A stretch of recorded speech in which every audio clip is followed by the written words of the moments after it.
Hello, ladies and gentlemen. In today's video, this might be a little bit out of place. I may not be able to think quick on my feet today because I'm actually trying to reduce the amount of coffee I take.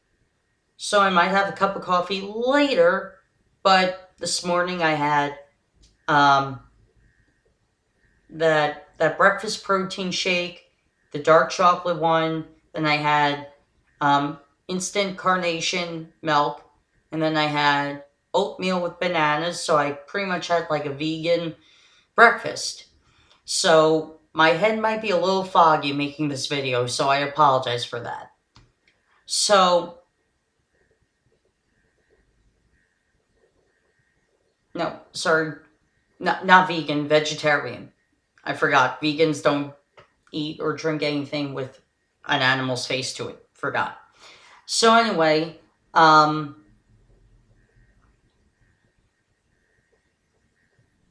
fogginess is already happening.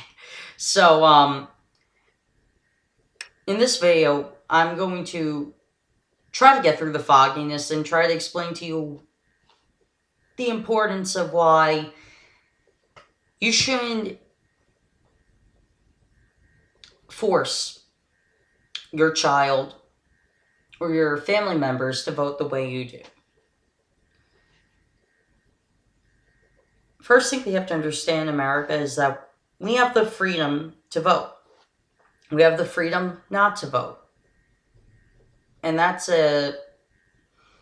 also the first part of the first thing that you need to know is that voting is not an obligation. You don't need to vote.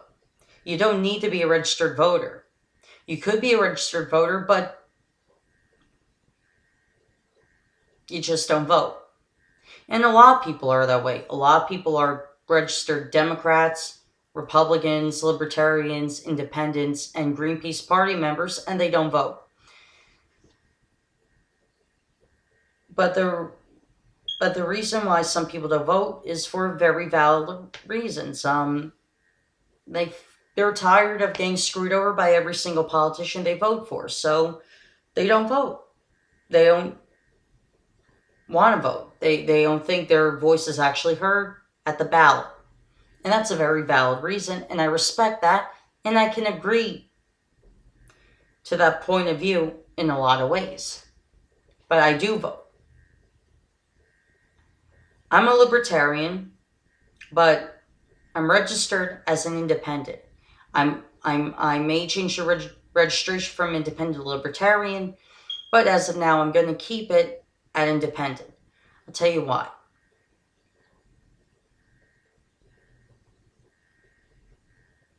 When you're a registered libertarian, when you're a registered Democrat, when you're a registered Greenpeace Party member,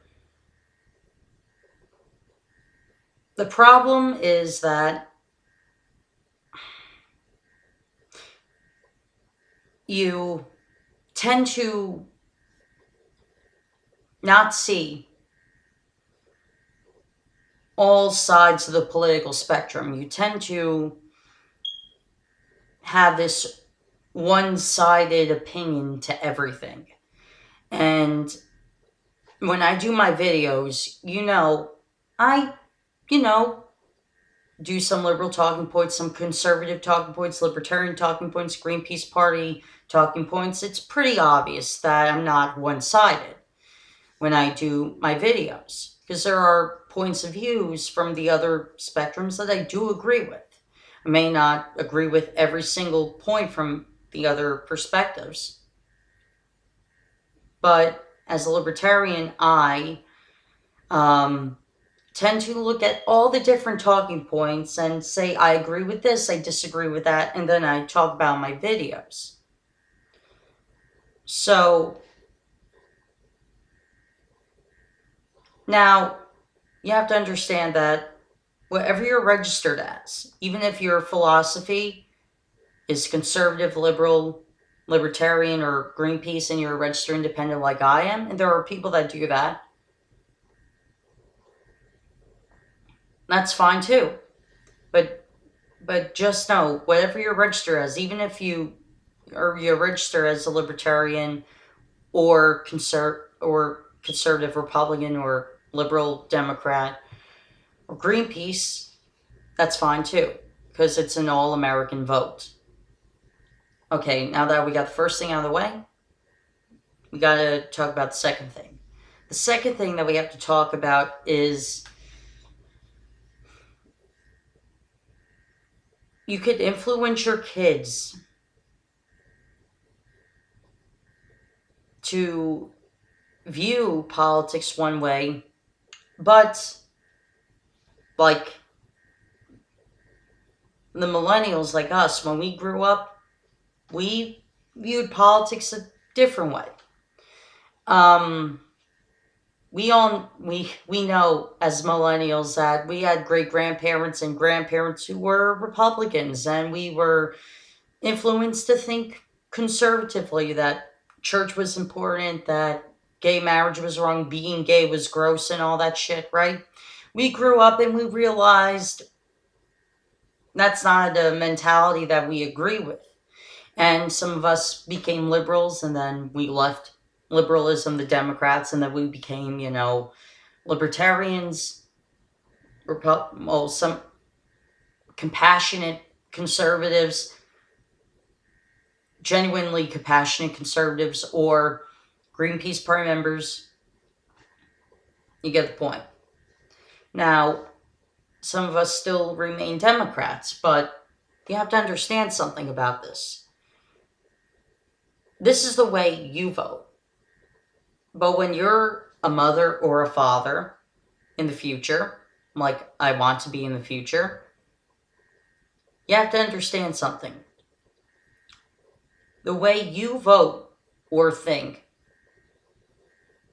is not necessarily the way your children are gonna think or vote.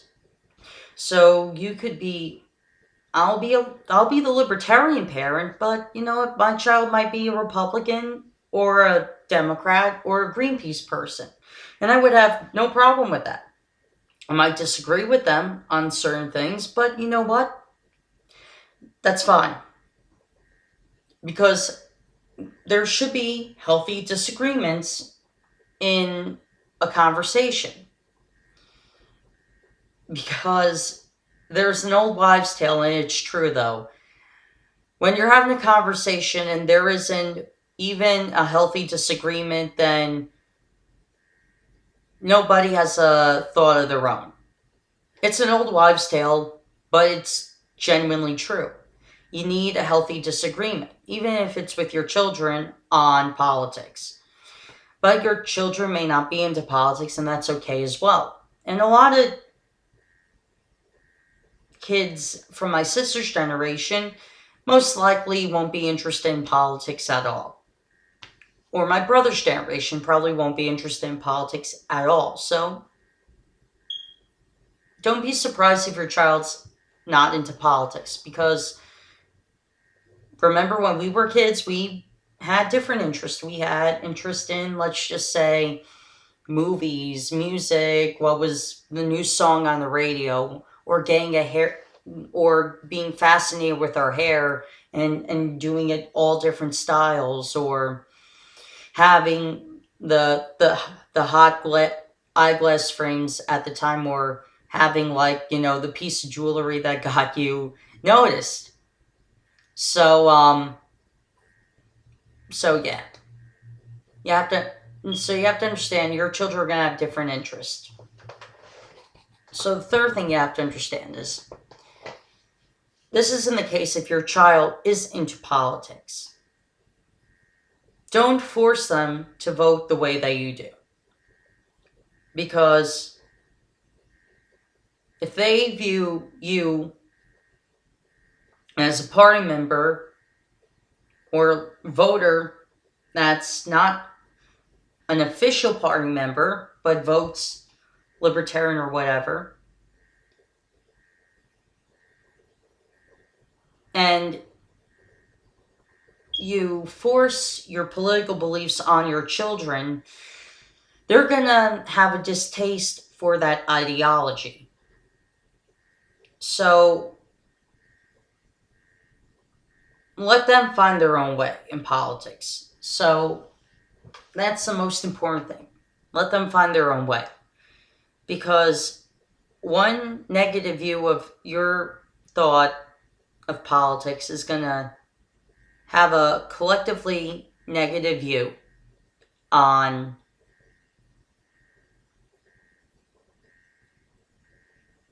the whole spectrum for them. So they're going to view your view and everybody else's view who votes the way that you do as a disgusting point of view because you try to force it down their throat. Politics is like religion. Don't force it down people's throats. Let people find it. So anyway, I got through that pretty well without a script and with my head pretty foggy. So, see you guys.